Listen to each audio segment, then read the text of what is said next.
Namaskar. We welcome you to the 18th episode of the series Udyamita Ki Or. Udyamita Ki Or is Asian IGNOU. The aim is to foster a spirit of innovation and entrepreneurship among students and faculty at the university. The episodes carry discussions on various entrepreneurial opportunities available in different sectors by the experts.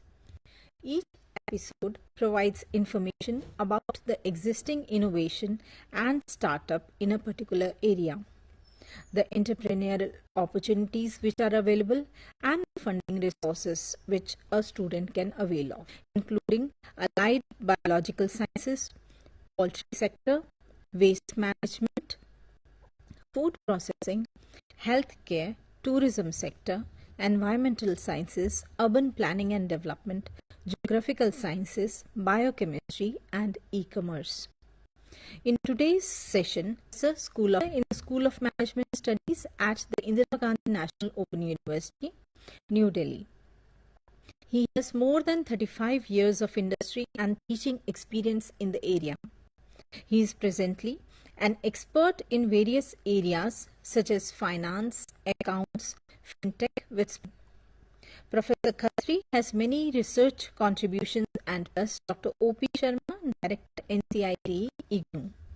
Dr. Sharma is an expert in the area of innovations and entrepreneurship. We are pleased to have you with us in this session. Thank you. Thank you. India is among the fastest growing fintech markets in the world.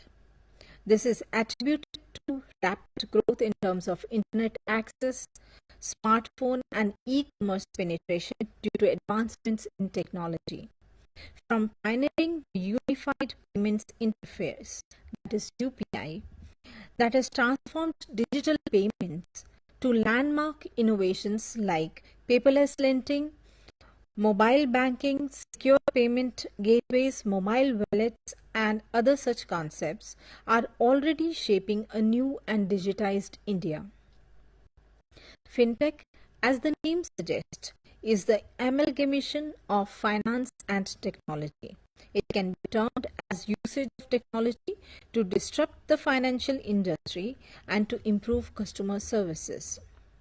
It is an integration of internet technology and speeding up the financial services of depositing checks, money transactions, paying bills, and more. The Indian fintech industry is experiencing dynamic growth and transformation driven by a combination of factors. Regulatory support and government initiatives have created a favorable environment. The fintech industry has not only added convenience to the ecosystem but also made it more secure, quick, and profitable. It has offered a new set of opportunities catering to the needs of the unprivileged audience and even bringing a significant effect on other businesses. Let us know more about this from our expert for today. Professor Khatri, we would like to ask you, what is fintech per se? When we say fintech, could you please tell us about fintech company, what it is? That's a very good question to begin with. Fintech companies are the companies which provide the different financial services like insurance services, stockbroking, receiving the payment, making the payment, and related aspects like portfolio management, consultancy, with the help of technology-enabled apps or platforms. So we can say using the technology intervention. So what are the kind of services which are provided by fintech companies? Practically, fintech companies provide the services of receiving the payment, giving the payment. Like अगर आपने कहीं से कुछ goods खरीदे, services खरीदे और आप payment earlier we used to buy the insurance products. we used to visit the agent or the insurance company to contact any insurance providing fintech company. So in India there are many fintech companies जो insurance services provide करते हैं. तो आप एक single platform से, single app से multiple companies के insurance product access कर सकते हैं, इवेल्युएट कर सकते हैं और खरीद सकते हैं, और आपके मोबाइल में ही उसकी पॉलिसी डिलीवर हो जाएगी, ऑनलाइन पेमेंट हो जाएगा. इसी तरीके से कुछ कंपनीज जो है स्टॉक मार्केट के इन्वेस्टमेंट की अपॉर्चुनिटीज है, म्यूचुअल फंड के इन्वेस्टमेंट की अपॉर्चुनिटीज, ये सारी अपॉर्चुनिटीज प्रोवाइड करती हैं. So in that way with the help of fintech companies we can complete many of the financial services while sitting at our home. तो अगर हमारा आइडिया है तो वो कौन कौन से मेजर एरियाज हैं जिसमें वो प्रॉब्लम्स देखकर उनके लिए सॉल्यूशन ढूंढकर कोई स्टार्टअप डिवाइस कर सकता है? डॉक्टर शर्मा, आप भी इस बारे में कुछ बोलना चाहेंगे? यस, हैं. तो अगर जैसे इंश्योरेंस की है या फाइनेंशियल ट्रांजैक्शंस की हैं, बहुत सारी कंपनियां हैं जो अवेलेबल हैं और जिनको हम लोग अपनी डे टू डे लाइफ में बहुत फ्रीक्वेंटली यूज़ कर रहे हैं. लेकिन अगर हम इग्नू के स्टूडेंट्स के कॉन्टेक्स्ट में बात करते हैं तो मैं जहाँ तक सोचता हूँ कि अगर स्टूडेंट्स के हमारे बहुत सारे इनोवेटिव प्रोडक्ट्स हैं, उनके स्टार्टअप्स हैं, कोई स्टूडेंट ये भी हो सकता है, ये सोच सकता है कि हम उन सारे प्रोडक्ट्स को एक प्लेटफॉर्म पे ला करके उनके लिए फाइनेंशियल ट्रांजैक्शन का या उनका जो भी पेमेंट की पॉसिबिलिटी जनरेट करने के लिए कोई ऐप बनाए या सॉफ्टवेयर बनाए, ये पॉसिबिलिटी हो सकती है. ये भी हो सकता है कि क्योंकि अभी तक बहुत सारे केसेस में जो रूरल एरियाज हैं वो काफ़ी अटच हैं, और रूरल एरियाज तक हम किस तरीके से उसको ईज ऑफ एक्सेस इंश्योर करते हैं. अगर उस फील्ड में हमारे स्टूडेंट्स कोई आइडियाज़ लेके आते हैं तो काम कर सकते हैं. और इनफैक्ट ये भी देखा जा सकता है कि अभी तक जितने भी फिनटेक हैं तो आपको थोड़ा सा एक रिसर्च करें, उनको रिव्यू करें, then find out what are the weaknesses or the gap areas. Accordingly, you can think of preparing some better solution, better that fintech solution. That's the possibility. हम सुनते हैं डिजिटल पेमेंट्स के बारे में, mobile wallets के बारे में, फिर डिजिटल वॉलेट्स हैं, इंश्योरेंस टेक्नोलॉजी जैसे आपने बताया प्रोफेसर खत्री. तो और क्या क्या एरियाज हैं जिसमें स्टार्टअप्स के बारे में स्टूडेंट्स सोच सकते हैं? मैडम, आपने बहुत अच्छा क्वेश्चन पूछा है. अगर मैं डॉक्टर शर्मा से एग्री करूं, 100% एग्री करूंगा. एक एरिया जैसे अभी प्रधानमंत्री विश्वकर्मा योजना लॉन्च हुई, उसमें डिफरेंट आर्टिजन्स को हम लिंक करना चाहते हैं. तो जो आर्टिजन्स रिमोट एरिया में रहते हैं इसके थ्रू डिफरेंट आर्टिजन्स को लिंक कीजिए. आर्टिजन्स ने कुछ सामान खरीदना है, पेमेंट करना है, वो कर सकते हैं. आर्टिजन्स कोई प्रोडक्ट बेचते हैं, उसका पेमेंट लेना है तो उस ऐप के थ्रू कर सकते हैं. सिमिलरली एक और मैं एडिशन करूंगा. अगस्त 2024 में जो मॉनेटरी पॉलिसी हमारे गवर्नर साहब, रिजर्व बैंक ऑफ इंडिया के गवर्नर ने अनाउंस की है, उसमें एक डेलीगेट, तो हम देखते हैं रूरल एरियाज में कई ऐसे लोग हैं जिनका यूपीआई लिंकेज है ही नहीं, उन्होंने यूपीआई के थ्रू पेमेंट किए नहीं है, उनको शायद सिक्योरिटी का इशू लगता है या कोई और इशू लगता होगा. तो एक प्राइमरी यूजर बन के आप उनके बिहाफ पे पेमेंट कीजिए, पेमेंट लीजिए, वो एक लीगल रास्ता बताया गया है. तो यहाँ सोच सकते हैं. और एक नया इनोवेशन मैं थोड़ा सजेस्ट करना चाहूँगा, हम एडू फिनटेक लेके आ सकते हैं. एडू फिनटेक जो मेरी सोच है वो इस तरीके से हो सकती है कि अगर आपके लोकेलिटी में अर्बन है या रूरल है, कोई भी है, डेवलप कर सकते हैं. तो किसी को भी फी पे करनी है वो उस ऐप के थ्रू मल्टीपल इंस्टीट्यूशंस की पे कर सकता है, रिकॉर्ड मैनेज हो जाएगा. जिस इंस्टीट्यूशन को फी लेनी है उनको भी घर बैठे फीस आ जाएगी, पूरा रिकॉर्ड मिल जाएगा और सारा हो सकता है. तो ये कुछ एक सजेशंस हो सकते हैं, इग्नो के स्टूडेंट्स कर सकते हैं. जी, एडू फिनटेक की अगर हम बात करते हैं तो उसमें तो मुझे लग रहा है बहुत बड़ा स्कोप है. डेफिनेटली, क्योंकि द नंबर ऑफ फी के अंदर कुछ ना कुछ फाइनेंशियल ट्रांजेक्शन्स होते हैं, चाहे वो फी पेमेंट हो या किसी और तरीके का पेमेंट हो, उन सब का रिकॉर्ड भी रखना होता है. मैनुअली नॉर्मली रखते हैं, और आजकल अगर रखते हैं तो वो एक सिस्टम पे, किसी कंप्यूटर सिस्टम पे हम उसका रखते हैं, सर्वर पर रख रहे हैं. लेकिन अगर इस तरीके का एक फिनटेक सॉल्यूशन अगर आप डेवलप करते हैं और उसमें एक नहीं बहुत सारे इंस्टीट्यूट्स को, वैरायटी ऑफ इंस्टीट्यूट्स को, स्कूल्स को, कॉलेजेस को आप ड्रॉप डाउन में डाल करके दे सकते हैं कि if you want to select this school in which area, किस काम के. उसका एक सबसे बड़ा फायदा ये होगा कि उन स्कूल्स को यह जरूरत नहीं है कि कहीं एक रजिस्टर में एंट्री करनी है या कहीं और स्टोर करके रखना है। एक तो सबसे बड़ा बेनिफिट ही रहेगा। और चूंकि नंबर ऑफ स्कूल्स कॉलेजेस बहुत ज्यादा है, तो मुझे लग रहा है कि इस तरीके के थोड़ा सर्वे भी किया जा सकता है कि स्कूल्स में कॉलेजेस में जाकर के what kind of actual need they है को और ज्यादा पर्टिकुलरली अगर, क्योंकि सब लोग जो आपने कहा कि एक तो सिक्योरिटी का बड़ा इशू रहता है, अगर उनको इंश्योर किया जाए कि सिक्योरिटी इज नॉट, तो इससे बहुत बड़ा आ रहे हैं काफी, उसके बारे में कुछ आप बताएंगे? यस मैडम, वेल्थ मैनेजमेंट के बारे में हम ये कह सकते हैं कि इमर्जिंग एरिया है। उसमें अभी तक जो स्टार्टअप्स आए हैं वो वेल ऑर्गेनाइज्ड कंपनीज हैं, बड़ी बड़ी कंपनीज हैं। अब हर कैंडिडेट चाहे वो रूरल एरिया से है या अर्बन एरिया से है, बड़ी कंपनी से टाई अप करने में कई बार हिचकिचाता है। तो उसमें वो करना क्या होगा, जो लोग ज्यादा पढ़े लिखे नहीं लेकिन वेल्थ होता है, ऐसे बहुत इंडियंस हैं हमारे पास। ऐसे बिजनेसमैन भी हैं जो दिन भर बिजनेस करने में बिजी हैं लेकिन वेल्थ मैनेज करने में टाइम नहीं दे पाते।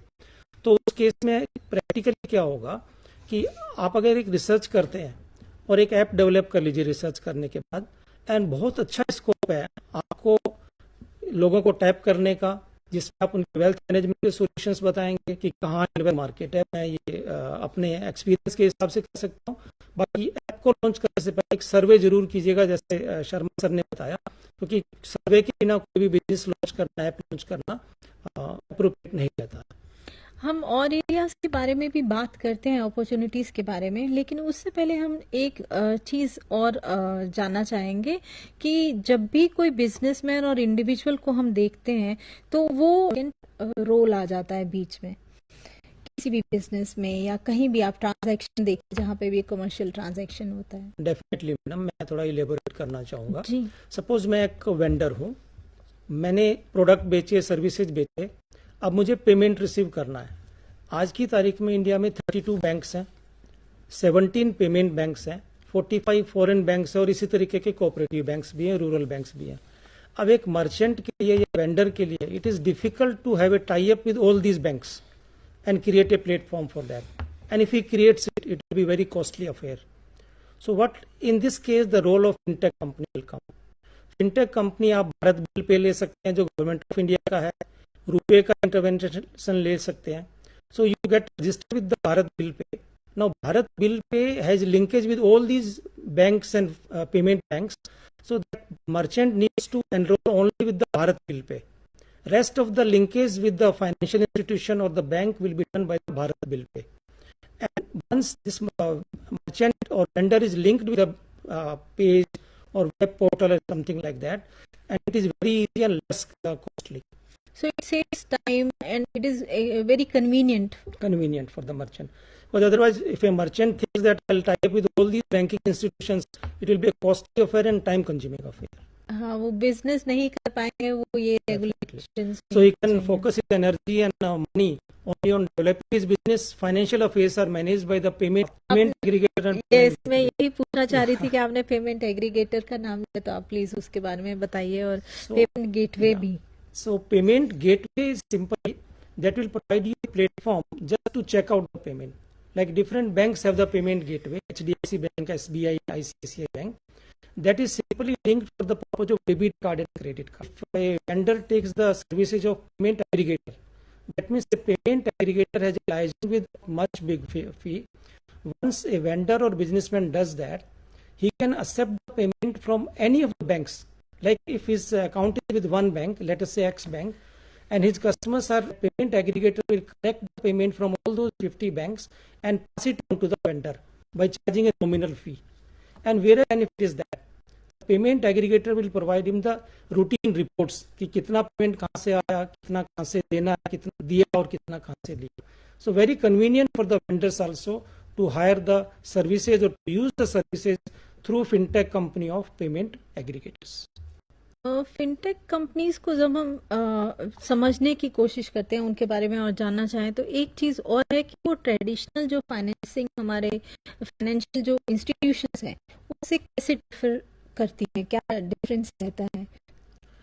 तो मैं यहाँ पे एक एग्जांपल देना चाहूँगा. जैसे हमारे पड़ोसी ऑफ इंडिया है, कनाडा, ऑस्ट्रेलिया है, इस तरह से जॉब करने के लिए जाते हैं या बिजनेस के लिए जाते हैं.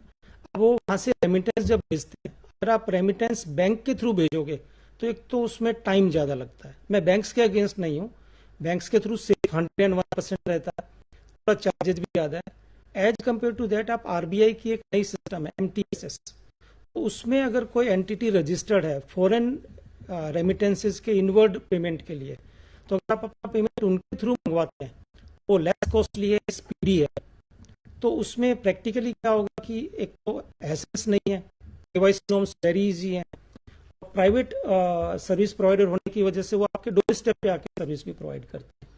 तो इस तरीके से कन्वेंशनल सिस्टम से हटके थोड़ा हम इधर आ जाएंगे। और सेकंड थिंग, अगर आप बैंक के थ्रू जाते हैं तो बैंक्स तो ऑलरेडी वर्कलोड बहुत ज़्यादा है कन्वेंशनल एक्टिविटीज़ का, तो ये जो न्यू इनोवेटिव सर्विसेज है फिनटेक कंपनी ज़्यादा अच्छे तरीके से दे सकती है, क्योंकि उनके पास प्रोफेशनल्स हैं उन सर्विसेज प्रोवाइड। तो फाइनेंशियल ट्रांजेक्शन तो पहले भी हो रहे थे, जैसे बैंक की जी सारे जी एग्जांपल दिए हम। जी घर में भी अपना सारा फाइनेंस का डिटेल्स, चाहे वो बही खाते में रखें या अपने नोटबुक में रखें, सब कुछ करते रहें। और अभी भी बहुत से एरियाज में हो रहा है, लेकिन जैसे जैसे हमें लगता है कि नहीं, कहीं हमें उसको स्पीड अप करना है, ट्रांजेक्शन टाइम कम करना है, और जो जो उसके मेहनत लगती है, अलग अलग तरीके की और प्रॉब्लम्स आती हैं उसके बाद की। पहले भी घर में अपना सब लोग रखते हैं, बहुत किताबें बड़ी बड़ी मोटी मोटी होती हैं, but now with the emergence of technology and integrating this with the financial issues, तो जो उस तरीके का जो भी एक नया डेवलपमेंट हो रहा है, दैट इज इनोवेटिव एस्पेक्ट। अगर हम पहले बात करते थे कि हिसाब रखना अपना, कब डे टू डे खर्चा हो रहा है, नोटबुक में रख रहे हैं या on your finger tips, you can access on different devices from different places, ये भी उनकी बहुत सारी चीजें हैं। तो जैसे जैसे जरूरत पड़ रही है, टेक्नोलॉजी डेवलप हो रही है, उसी के हिसाब से to solve the problems and meet the challenges, gap areas को रिमूव करने के लिए this kind of startups are coming up. मैं बिल्कुल एग्री करूंगा सर के साथ। आप देखिए, आज से पहले हम पेमेंट करते थे, मान लो 4 जैसे आप पेमेंट करते हैं, एंड में आ जाता है do you want to split it, if you say yes with whom you want to split it, तो ऑटोमेटिक पेमेंट स्प्लिट हो जाएगा और मंथ एंड में आप उसका सेटलमेंट कर सकते हैं। तो ऐसे बहुत ऐप हैं जिसमें आप कलेक्टिवली पेमेंट कीजिए, एक्स ने किया, वाई ने किया, जेड ने किया, at the end of the month net settlement निकल के आ जाएगा।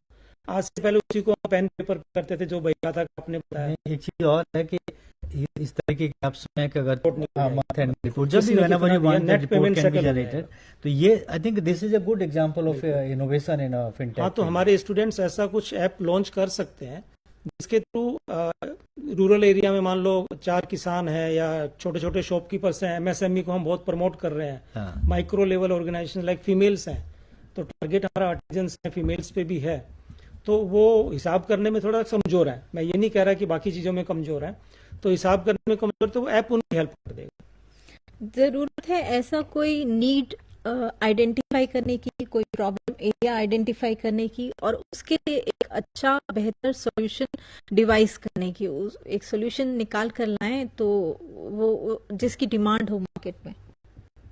जरूरत यह है कि आप उसको लोकलाइज करिए, क्योंकि अभी जी। बहुत सारे जितने भी फिनटेक के फील्ड में जो मोबाइल ऐप हैं या सॉफ्टवेयर हैं, वो ज्यादातर एक लार्जर स्केल और ज्यादा कैलकुलेट करें ग्रास लोगों तक। तो उसमें हमें जरूरत है कि वहाँ का जो रिमोट एरिया का, जो अगर जैसे आपने किसान की बात करी है, सेल्फ हेल्प ग्रुप की महिलाओं की बात करी है, या कहीं भी मैं कहता हूँ जो मंडी होती है अपने डिस्ट्रिक्ट लेवल पे, वहाँ बहुत सारे यूजर्स होते हैं, वो यूजर्स के बीच में अलग अलग तरीके से कई जो ट्रांजेक्शन हो रहा है, पैसे का हो रहा है, प्रोडक्ट्स का हो रहा है, सामान का कब गया, कितना गया, उस सारे का जो कहते हैं ना हिसाब किताब, जो है पूरा फिनटेक सॉफ्टवेयर की मदद से आराम से मेंटेन किया जा सकता है। और वो एक तो है कि कितना पैसा आपसे खर्च हुआ है, किससे कितना उधार लिया है, या किस तरीके से गया है। So this kind of possibilities are there, I think that is a need also, क्योंकि हम पड़ती है फोन में रीजनल लैंग्वेजेस भी जनरेट कर सकते हैं, क्योंकि इस तरीके के अगर फिनटेक सॉल्यूशंस हैं and they are regional language equipped, तो आई थिंक ज्यादा इफेक्टिव रहेंगे, बहुत इफेक्टिव रहेंगे। और इसमें मैं एक चीज और ऐड करना चाहूंगा, वॉइस कंट्रोल भी हो सकते हैं। वॉइस कंट्रोल है, वॉइस के थ्रू आप उसको फिरता ATM की। अब मान लो मैं रूरल एरिया में हूँ, मुझे पेमेंट इंस्ट्रूमेंट्स अलाउ करती है, तो अगर मान लो एक कंपनी है जिसने प्री पेमेंट इंस्ट्रूमेंट्स लॉन्च कर रखा है, आप उसके एजेंट बन जाइए, आप अपना ऐप डेवलप कीजिए। अब आपको करना क्या है, आपने ऐप डेवलप किया, अपने लोकल एरिया के मर्चेंट्स को उस ऐप में रजिस्टर कर लीजिए। अब रोल कहाँ आएगा, एटीएम कैसे बनेगा वो? मान लो मेरे पास वो प्रीपेमेंट कार्ड है, मैंने दिल्ली से खरीदा, बीकानेर से खरीदा, बॉम्बे से खरीदा, कहीं से भी खरीदा। अब मैं जो मर्चेंट मेरे रूरल एरिया में मेरे इस पर्टिकुलर चलता फिरता एटीएम के ऐप से जुड़ा हुआ है, मैं उस मर्चेंट के पास जाऊंगा, उस मर्चेंट को मैं सिंपल अपना कोड नंबर बताऊंगा, बारकोड स्कैन करूंगा, मेरे कार्ड से पैसे कट जाएंगे और वो मर्चेंट मुझे कैश दे देगा। ये एक रिसेंट इनोवेशन है, बड़े शहरों में चल रहा है। तो आप वही इनोवेशन अपने छोटे शहरों में, रूरल एरिया में, अर्बन एरिया में, जहां भी आप हैं, कर सकते हैं। तो ये मत सोचिए कि बड़े लोगों ने कर लिया, बड़ी कंपनी ने कर लिया तो स्कोप खत्म हो गया। अगर आपको तो एक लीड मिल रही है रिसर्च। ऐसा नहीं है, कोई भी किसी भी प्रॉब्लम एरिया पे वर्क करके कोई भी फाइनेंशियल सर्विसेज को टारगेट करके आप बना सकते हैं। Definitely madam, definitely. नहीं, देखिए, आपको ये देखना है कि कौन से एरियाज हैं जिनमें हमें एक इस तरीके का फिनटेक जुड़े हुए हैं और उनको एक दूसरे के साथ पेमेंट करना है, मैनेज करना है, वो सारी चीजें। That's one area possibility for that. मैं डॉक्टर शर्मा आपको इंटरप्ट करूंगी। अभी हम एक छोटा सा ब्रेक लेंगे और चर्चा को फिर जारी कायम रखेंगे ब्रेक के बाद।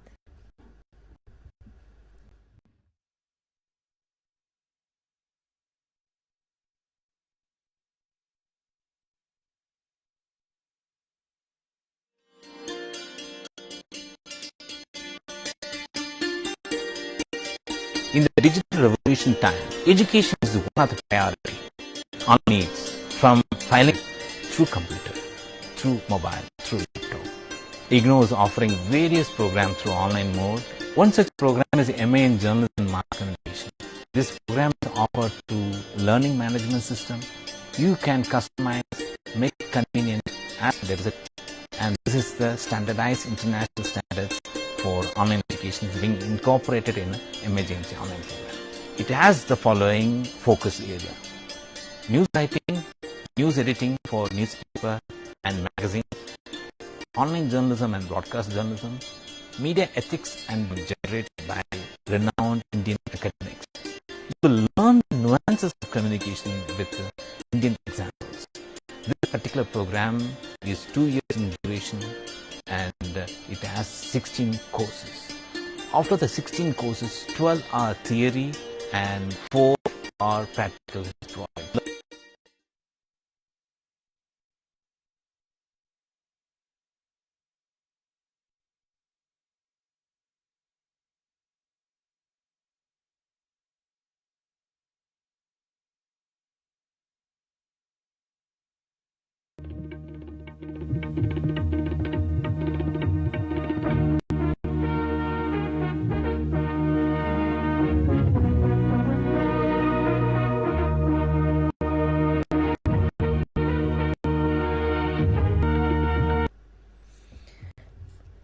स्वागत है आपका ब्रेक के बाद। तो चर्चा को आगे बढ़ाते हुए डॉक्टर शर्मा, आप बता रहे थे हमारे स्टूडेंट्स को कि कैसे वो इसमें फिनटेक एस्टैब्लिश कर सकते हैं इस एरिया में। मैं ये बात कर रहा था कि फिनटेक के लिए जो पॉसिबल एरियाज हैं, नेशनल लेवल पे हो या इंटरनेशनल लेवल पे भी आपने बताया, अगर जैसे कनाडा से, बाहर से, जो हमारे यहाँ एक एग्जांपल दिया पंजाब स्टेट का, तो वहाँ पेमेंट करने के लिए जो भी इस तरह के स्टार्टअप्स हैं, इनोवेशन हैं, वो एक बहुत ही इमर्जिंग एरिया है और जिसमें बहुत ज़्यादा स्कोप है, पर्टिकुलरली अगर हम रूरल के पॉइंट ऑफ व्यू से अगर बात करें तो वहाँ पेमेंट ट्रांजेक्शन के लिए। दूसरा, एक मोबाइल बैंकिंग बहुत फेमस है, सब लोग हम इस्तेमाल कर रहे हैं और उसमें भी क्या क्या और हो सकता है, वहाँ पे हम थोड़ा सा ध्यान दे सकते हैं कि किस तरीके से मोबाइल बैंकिंग में इनोवेशन कर सकते हैं और अलग तरीके के स्टार्टअप्स किए जा सकते हैं। अभी हम जो बात कर रहे थे, जब बही खाते की बात हो या अपना हिसाब, नए नए ऐप्स डेवलप हो रहे हैं, उनमें बहुत सिक्योरिटी के इशूज रहते हैं, बहुत सारी यूज एक्सेसिबिलिटी के, पर्सनल फाइनेंस मैनेजमेंट के लिए कोई इनिशिएटिव ले सकते हैं। इंश्योरेंस की आपने बात की, बहुत सारे इंश्योरेंस कंपनीज हैं, अलग अलग तरीके से इंश्योरेंस कर रही हैं। आप उनको कंपेयर भी कर सकते हैं, उनकी बेनिफिट्स को दे सकते हैं, उनके बहुत सारे जो उनका अमाउंट आता है उसको देख सकते हैं और इस तरीके से। और उसमें कहाँ इंश्योरेंस से रिलेटेड जो फिनटेक की पॉसिबिलिटी, उनमें क्या और सुधार की गुंजाइश है, क्योंकि बहुत सारे हैं, एक के बाद एक बन रहा है, तो इसका मतलब है कि कहीं ना कहीं इम्प्रूवमेंट की पॉसिबिलिटी रही होगी तो तभी ज़रूरत है। तो आप भी, हमारे स्टूडेंट भी उसमें एक बहुत अच्छा काम कर सकते हैं। ट्रेडिंग एंड लैंडिंग के केस में भी एक बहुत बड़ा है ट्रेडिंग, क्योंकि चाहे वो हम यहाँ टायर 1 सिटी में बात करें या टायर 3 सिटी में बात करें, अलग अलग टाइप के जो प्रोडक्ट्स को सेल करना है, परचेज करना है, उससे रिलेटेड फिर उनका जो भी फाइनेंशियल ट्रांजेक्शन्स होगा उनको मैनेज करने के लिए भी एक पॉसिबिलिटी है कि हम फिनटेक स्टार्टअप्स की तरफ जाएं। और एक बहुत बड़ा आप बताएंगे उसके बारे में एलाबोरेट कर सकते हैं, जो क्राउड फंडिंग की बात है। क्राउड फंडिंग एक ऐसा इमर्जिंग एरिया है जहाँ के बहुत कंपनीज और बहुत लोग उसको इनकरेज करते हैं कि अगर कहीं फंडिंग की ज़रूरत है, इवन फॉर द स्टार्टअप अगर फंडिंग की ज़रूरत है तो क्राउड फंडिंग को कैसे लिया जाए, किस तरीके से करेंगे कि different venture capital fund providing the financial support from these venture capital institutions. So it will be a common platform, or a platform which will bring both the fund provider and the fund user at one place. Then after negotiating on the same platform, loan can be dispersed artisans पे, farmers पे. अब ये अलग अलग platform पे जाके एक farmer को स्कीम्स देखना बड़ा टफ काम लगता है. तो आप क्या कर सकते हैं कि ऐप लॉन्च कीजिए, एक प्लेटफॉर्म लॉन्च कीजिए जिसमें सारी schemes available.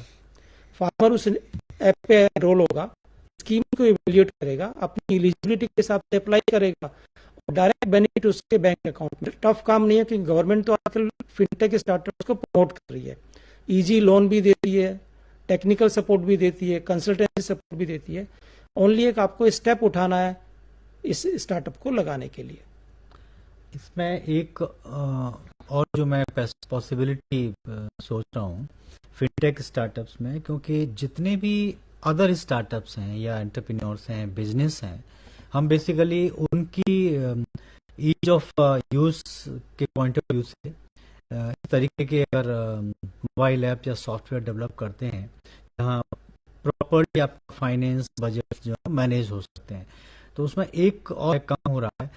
If you can bring in some kind of a component जो कि आपको ये बता पाए कि ये आप गलत काम कर रहे हैं या सही कर रहे हैं, मीन्स एक kind of decision making, analysis. Okay, analysis of the data, the analysis of fund that transaction from one plus one point to another point, and accordingly suggest you कि उस बिकॉज अब तो AI का बहुत use हो रहा है and AI can easily analyse the data and can give you some kind of decision कि ये आपके लिए सजेस्टिव वो पॉसिबिलिटीज हैं, तो उनमें से आप करना चाहिए नहीं करना चाहिए, दैट इज ऑल्सो पॉसिबल.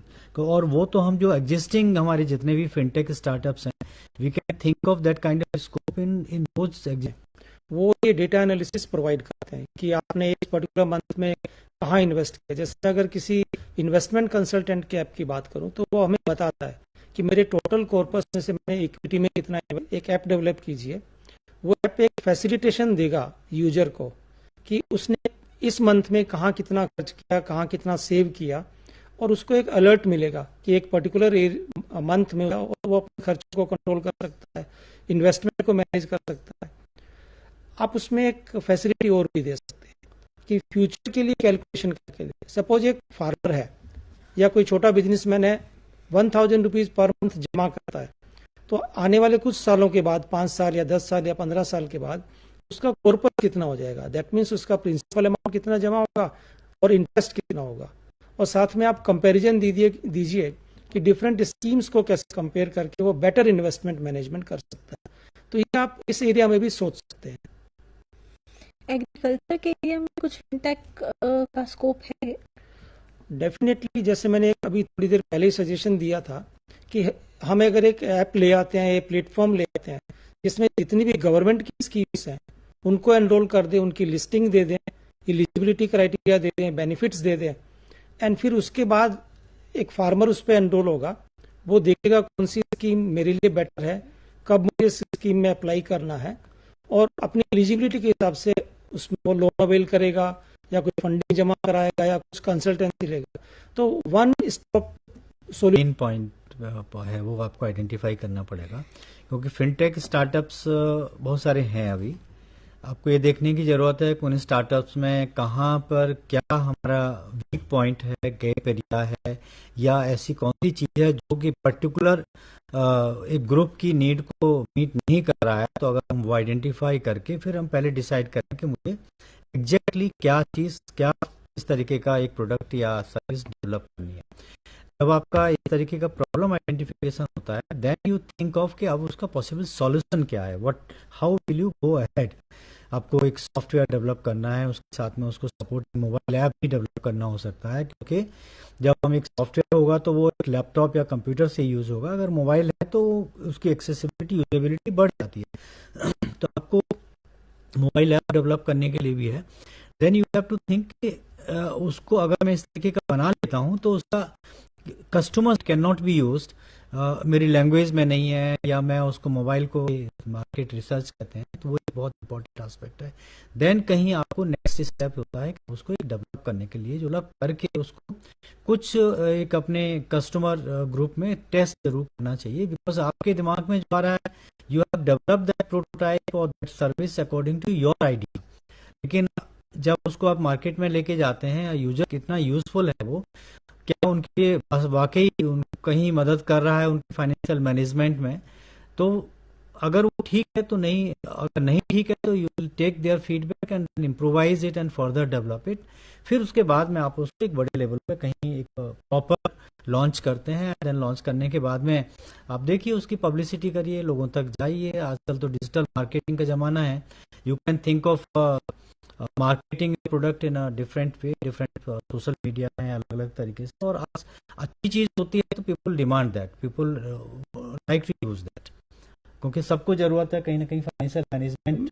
मैं थोड़ा सा इसमें सपोर्ट करना चाहूँगा सर आपको। आपका आइडिया बहुत अच्छा है। अब यहाँ देखिए, एक मैं रूल बताऊंगा। एक इंस्टीट्यूशन है गुजरात में, gift city, Gujarat international financial tech city. आप उसको टेस्ट करना चाहते हैं तो इनोवेटर सैंडबॉक्स करके उन्होंने उसको नाम दिया है। आप वहाँ पे एनरोल हो जाइए। एक तो एनरोलमेंट का फायदा ये है कि अगर आपका आइडिया सक्सेसफुल हो गया और कमर्शियलाइज हो गया तो टैक्स बेनिफिट बहुत है उसमें। आपको इनकम टैक्स बिल्कुल नहीं लगेगा जो आप इनकम कमाएंगे। अदर फैसिलिटीज आती है, सिंगल विंडो क्लियरेंस वहां से, तो ये तो जब कमर्शियलाइज हो जाएगा उसकी बात है। लेकिन अब मैं वापस आता हूँ इनोवेटर टेक सैंडबॉक्स पे।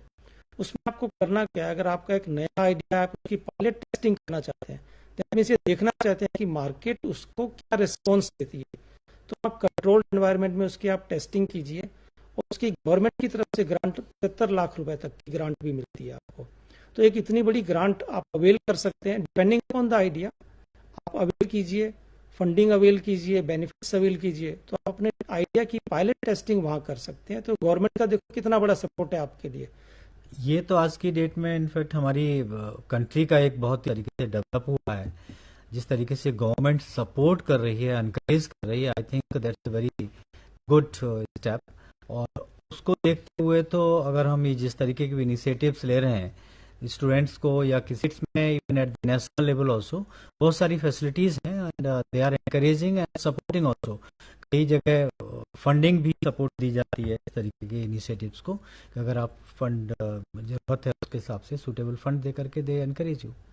गवर्नमेंट ऑफ इंडिया के कुछ स्कीम्स के बारे में बताएंगे जो फिनटेक के सपोर्ट में है, जो क्योंकि उस बहुत गवर्नमेंट एम्फसाइज कर रही है इस सेक्टर को। बजट में एक प्रोविजन रखा है, और खासकर so you can imagine 50 years interest free loan is given to startups. So government has set up that corpus. You have to approach, complete the compliance, and get the loan. That is the number one aspect. Another thing, there is a Mudra loan scheme. Under Mudra loan scheme, a startup can avail loan up to 10 lakh rupees.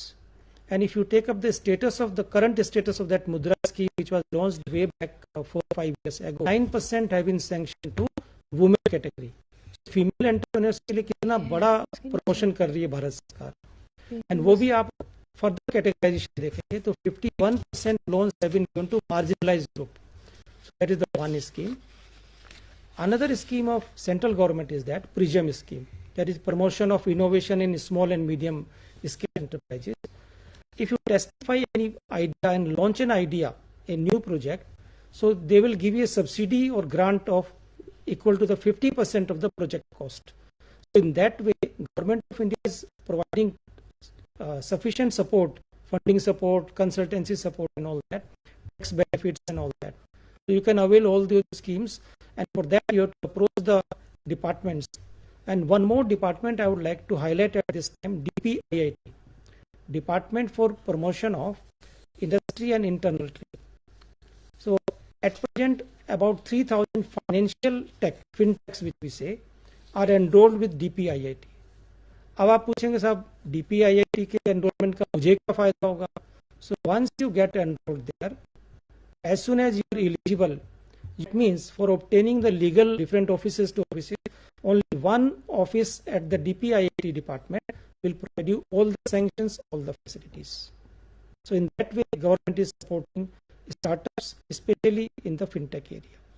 जहाँ तक हमारी समझ में आता है, regulatory compliance एक बहुत बड़ा फैक्टर है इसमें, जिस पे ध्यान देने की ज़रूरत है, और गवर्नमेंट भी इसमें बहुत हेल्प कर रही है. जैसे आपने सैंडबॉक्स का नाम लिया, और सेल्फ रेगुलेटरी ऑर्गेनाइजेशंस फ्रेमवर्क भी गवर्नमेंट ने इंट्रोड्यूस किया, लॉन्च किया 2023 में. तो ये भी काफ़ी चीज़ें हैं. बट देखिए, ये जो गवर्नमेंट इनिशिएटिव प्रमोट करने के लिए गवर्नमेंट ऑफ इंडिया का, जिसमें कई सारे उनके स्टेप्स हैं, जनधन योजना है, या आधार रिलेटेड जो आपका फाइनेंशियल ट्रांजैक्शन लिंकेज है, यूनिफाइड पेमेंट इंटरफेस की बात करते हैं, वो भी कहीं ना कहीं इसके साथ में एक that also aims at promoting and supporting the fintech startups in country.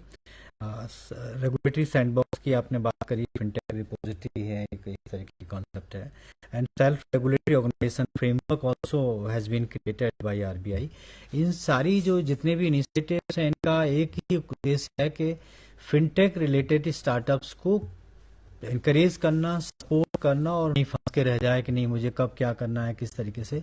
So to give them kind of ease of doing business, those initiatives have been taken. पूरा इकोसिस्टम डेवलप करने के लिए this entire ecosystem is helping in going for the fintech based startups, and ये अच्छी बात है.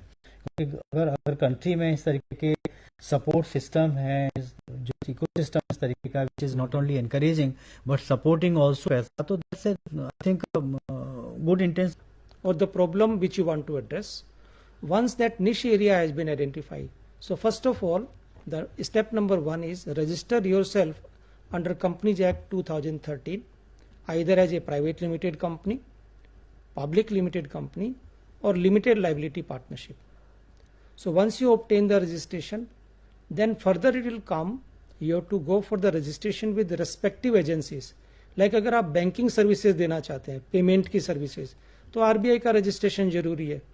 अगर आप stock broking related, stock market related services देना चाहते हैं, सेबी का registration, securities and exchange board of India का रजिस्ट्रेशन लेना पड़ेगा. अगर आप इंश्योरेंस प्रोडक्ट बेचना चाहते हैं, IRDA का आपको रजिस्ट्रेशन लेना पड़ेगा. ऐसा भी हो सकता है कि आपको GST रजिस्ट्रेशन करना पड़े. So comply with all those registrations. Once that is done, then develop your prototype, identify the target market, test the product, test the app, and then definitely you have to launch it. So legal requirements are must. Another thing I'll say, in this financial industry, keep into mind, without complying with the KYC requirement, know your customer, know your client, you should not proceed anyway. Because sometimes क्या होता है कि आपके पास एक client आया, वो कहता है मुझे आपका ऐप यूज करना है, और आपका ऐप है फाइनेंशियल सर्विसेज प्रोवाइड करना, इंश्योरेंस प्रोडक्ट बेचना. तो मिनिमम कंप्लायंस क्या होनी चाहिए? मिनिमम कंप्लायंस ये रहेगी कि आप उसका आधार कार्ड, पैन कार्ड नंबर लेंगे, ताकि उन दोनों का वेरिफिकेशन करने के बाद ही आप अपना ऐप उसको यूज करने के लिए देंगे. Otherwise difficulties might come. So minimum KYC is required. So once you do that, then there is no problem. So always be safe. After completing the KYC, allow the users to use your app. एक fintech company अगर start करनी हो तो कितना fund चाहिए रहता है? थोड़ा सा स्टूडेंट को आइडिया देने के लिए, किसी भी बड़ी एंटरप्रेन्योर को. अब मैडम ये तो वैसे डिपेंड करेगा. नॉर्मल जो ट्रेंड हम देखते हैं मार्केट में, तो somewhere it goes from lowest to lowest 10 lakh to 20 lakh. And आप सोचेंगे कि मैं एक स्टूडेंट हूँ, 10 लाख कहाँ से लेके आऊँ, 20 लाख कहाँ से लेके आऊँ. उससे कम में भी बनते हैं ऐप. लेकिन एक अच्छे लेवल का ऐप बनाना है जिसमें मल्टीपल फैसिलिटीज देनी है, तो you need not to worry, venture capital funding institutions हैं। इसी तरीके से गवर्नमेंट ऑफ इंडिया सपोर्ट कर रही है, जैसे मैंने मुद्रा लोन का बताया, अगर आप एलिजिबल होंगे, और डेफिनेटली आप एलिजिबल होंगे अगर आपके आइडिया में इनोवेशन है, आप एलिजिबिलिटी क्राइटेरिया ढूंढ लीजिएगा, देख लीजिएगा, और अकॉर्डिंगली गवर्नमेंट ऑफ इंडिया आपको 10 लाख तक का लोन दे रही है, और उसमें भी अलग अलग कैटेगराइजेशन है। तो ये तो मैंने बताया कि अगर आप एक अच्छे लेवल का ऐप डेवलप करते हैं या प्लेटफॉर्म है तो 10 से 20 लाख, लेकिन उससे कम में भी आपका ऐप डेवलप हो जाता है, टेस्टिफाई हो जाता है, बट उसका एप्लीकेशन फिर लोकल एरिया में होगा, उसका बड़ा एप्लीकेशन नहीं होगा। तो मैं एक सजेस्ट करूंगा, आप एक स्मॉल स्केल पे लॉन्च कीजिए, 4 से 5 लाख में आप प्लेटफॉर्म या ऐप डेवलप कीजिए, जिसकी फंडिंग आप वीसी से ले सकते हैं, एंजल इन्वेस्टर से ले सकते हैं, गवर्नमेंट ऑफ इंडिया की फंडिंग यूज कर सकते हैं, कुछ अपनी सेविंग्स लगा सकते हैं। फिर जैसे जैसे डेवलपमेंट बढ़ता है आपकी फंडिंग और बढ़ती चली जाएगी। यहाँ एक चीज इम्पॉर्टेंट है कि आपका आइडिया कितना इनोवेटिव है वो तो है, लेकिन अगर आप खुद डेवलप कर रहे हैं, क्योंकि हमारे बहुत से स्टूडेंट्स ऐसे हैं जो कि जिनके पास में वो स्किल है, वो एक्सपर्टाइज है कि उन्हें दूसरों के ऊपर डिपेंड रहने की जरूरत नहीं है। तो अगर वो अपने आप डेवलप कर रहे हैं, उनके पास इस तरीके का एक क्लैरिटी ऑफ आइडिया है किस तरीके से आपको आगे बढ़ना है, तो आई थिंक वो जो फंडिंग की आप बात कर रहे हैं 5 या 10 लाख रुपए की, वो उतनी जरूरत नहीं पड़ेगी। इम्पोर्टेंट थिंग इज कि आपका आइडिया कितना इम्पोर्टेंट है, कितना इनोवेटिव है, कितना अलग है जो एग्जिस्टिंग आपके सॉफ्टवेयर हैं, एप्स हैं उनसे। हाँ, अगर आप टेक्निकल बैकग्राउंड के नहीं हैं and you have a very innovative idea, तो वहाँ एक और पॉसिबिलिटी होती है कि आप एक उसके साथ में कोई टेक्निकल बैकग्राउंड का को फाउंडर आप ले लें, क्योंकि जब हम बात कर रहे हैं कि मुझे काम करना है, मिनिमम बजट में काम करना, आगे बढ़ना है, तो दीज आर ऑल पॉसिबिलिटीज जो I think we should explore, जो स्टूडेंट्स को एक्सप्लोर करनी चाहिए, कि ये नहीं कि केवल मेरे पास में 10 लाख होंगे then only I will proceed further. अगर आपका आइडिया बहुत अच्छा है और आप बिल्कुल कॉन्सेप्ट क्लियर है, तो आप या तो खुद बैकग्राउंड है अच्छी तो करिए, नहीं तो कोई फाउंडर लेकर के स्टार्ट फिर उसके बाद में आप कहीं कोशिश करिए कि उसको फंडिंग लेने के लिए to scale up it. Definitely. तो to begin with I think ये अगर हमारे पास इतना पैसा नहीं, then also we can think of starting. और वैसे भी जब हम स्टार्टअप की बात करते हैं तो कभी वो इंडिविजुअल लेवल पे नहीं स्ट्रेस दिया जाता। अगर आपके पास आइडिया है तो उसको डेवलप करते हुए हमेशा ये कहा जाता है आप एक टीम बनाइए, अप्रोच हो तो अच्छा रहता है। टीम बनाइए, जो लोग आपको चाहिए उनको इन्वॉल्व कीजिए, रोप इन कीजिए एज योर पार्टनर्स और फाउंडर्स, और मेक अ टीम। ये बहुत इंपॉर्टेंट एस्पेक्ट रहता है। तो चैलेंजेस क्या आते हैं एक फिनटेक कंपनी को जब हम स्टार्ट करने चलते हैं? तो चैलेंजेस तो वही आएगा कि first of all idea should be scalable. Scalable का मतलब है कि it should have a sufficient market. मान लो आपका आइडिया बहुत अच्छा है, नया आइडिया है, लेकिन अगर आप उसको पायलट टेस्टिंग के लिए जाते हैं, आपको लगता है नहीं कस्टमर्स ही ज़्यादा नहीं आएंगे, ब्रेक इवन नहीं आएगा। ब्रेक इवन का मतलब आपकी जितनी कॉस्ट है उतनी रिकवर नहीं हो रही है रेवेन्यू से, तो उस केस में मैं ये सजेस्ट करूंगा कि आप नहीं करेंगे। लेकिन उससे आप घबराइए मत। आपका फर्स्ट टाइम में आइडिया पायलट में मान लो इतना नहीं चला, उसको इम्प्रूव कीजिएगा। नंबर 1, अपॉर्चुनिटीज बहुत हैं, चैलेंजेस सिर्फ इतना ही है। मैं ये कहूंगा कि एक छोटे आइडिया जिसको स्केलेबल लेवल का नहीं है उसको मत कीजिएगा। आइडिया शुड बी स्केलेबल, जिसमें आप लॉन्ग टर्म के लिए अच्छा रेवेन्यू अर्न कर सकें, गवर्नमेंट की कंप्लायंस उसमें पूरी करते रहें टाइम टू टाइम। ये आप ध्यान में रखिएगा इन चीज़ों का। अपॉर्चुनिटीज का जैसे मैंने बात की आपसे, तो एग्री फिनटेक है, आर्टिजन्स फिनटेक जो गवर्नमेंट ऑफ इंडिया प्रधानमंत्री विश्वकर्मा योजना के तहत आर्टिजन्स को प्रमोट कर रही है, आप उनको लिंक कर सकते हैं। तो इस तरीके के अपॉर्चुनिटीज भी बहुत हैं। रही बात कंपटीशन की है, तो कंपटीशन से हमें घबराना नहीं है। बड़ी कंपनी अपना एरिया सर्व कर रही है, आप अपना निश आइडेंटिफाई कीजिए, आप डेफिनेटली अपने निश में काम कर सकते हैं। आइडिया सिमिलर हो सकता है, उसको मॉडिफाई कीजिए। कॉपीराइट एक्ट का जरूर ध्यान रखिएगा आप।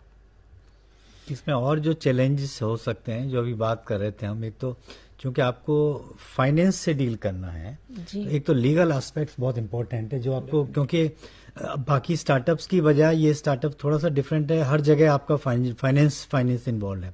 जहां भी फाइनेंस होगा तो आपको लीगल एस्पेक्ट्स और जितने भी रेगुलेटरी प्रोविजंस हैं उनको आपको प्रॉपर्ली मीट करना जरूरी है। तो उनकी नॉलेज होना भी बहुत नॉलेज होना बहुत जरूरी है, और उनके क्या क्या आपको प्रिकॉशनरी एफर्ट्स जो आपको स्टेप्स लेने हैं उनकी जानकारी बहुत जरूरी है, जी। क्योंकि you can not start fintech just like any other startup, क्योंकि इसी स्टार्टअप में आपको बहुत सारी उन सारी चीजों की पूरी थॉरो स्टडी करनी है, ये भी देखना है क्या आपको करना है क्या नहीं करना है, किस तरीके से लोगों का जो आपने बात की केवाईसी एक इसमें बहुत इंपॉर्टेंट चैलेंज होगा, क्योंकि आप फाइनेंस अपना ऐप डेवलप कर रहे हैं, सॉफ्टवेयर डेवलप कर रहे हैं, you can not give it to anybody without KYC, उसको जो है इंश्योर करना वो भी एक चैलेंज होगा। तो ये कुछ चैलेंज और कुछ फाइनेंशियल फ्रॉड्स, फाइनेंशियल स्कैम्स और सिक्योरिटी साइबर उसके लिए आपको, सिक्योरिटी, क्योंकि सिक्योरिटी इसमें बहुत इंपॉर्टेंट एस्पेक्ट होगा, क्योंकि आजकल तो आप जितना सिक्योर है उससे ज्यादा नेक्स्ट स्टेप पे आपको हैक करने वाले मिल जाते हैं, तो आपको वो सिक्योरिटी एस्पेक्ट जो होगा फ्रॉम इंटरनेट के पॉइंट ऑफ व्यू से या बाकी और जितने भी हैं वो एक बहुत चैलेंजिंग रहेगा आपके जी, लिए। जो ऐप तो है, yes, एप्लीकेशन है, वो रोबस्ट होना चाहिए, जो एकदम से ऐसा हो जिसको कोई हैक नहीं कर ले, आपको कंट्रोल नहीं कर ले। So these are few challenges जो आपको ध्यान रखने की जरूरत है। अब मैं एक चीज ऐड करना चाहूंगा, if ji you allow sir. Me, ji sir. कि जैसे हमने कहा कि आपको इसमें बहुत सारी एक्सपर्टाइज की जरूरत पड़ेगी या टेक्निकल सर्विसेज की जरूरत पड़ेगी, तो उसके लिए आप टेक्निकल एक्सपर्ट्स हायर कर सकते हैं। नॉमिनल कॉस्ट पे आपको मार्केट में मिल जाते हैं, जो आपके लिए ऐप डेवलप करेंगे, आपके बिहाफ पे लीगल रिक्वायरमेंट पूरी करेंगे, चार्टर्ड अकाउंटेंट्स हैं, कंपनी सेक्रेटरीज हैं, जो कंप्लायंस पूरी करेंगे, आपको हेल्प करेंगे, पूरी गाइडेंस देंगे, नॉमिनल चार्जेस लेंगे। तो आप ये मत सोचिए कि मुझे तो ये सारी चीजें आती नहीं है, मैं कैसे डेवलप करूंगा। So there are many consultants available in the market, so that's the way we can do that. समय आ गया है अपनी इस चर्चा को विराम देने का, तो हम आपसे आज्ञा लेते हैं। मिलते हैं नेक्स्ट एपिसोड में एक नए एरिया के बारे में डिस्कस करने के लिए। Thank you.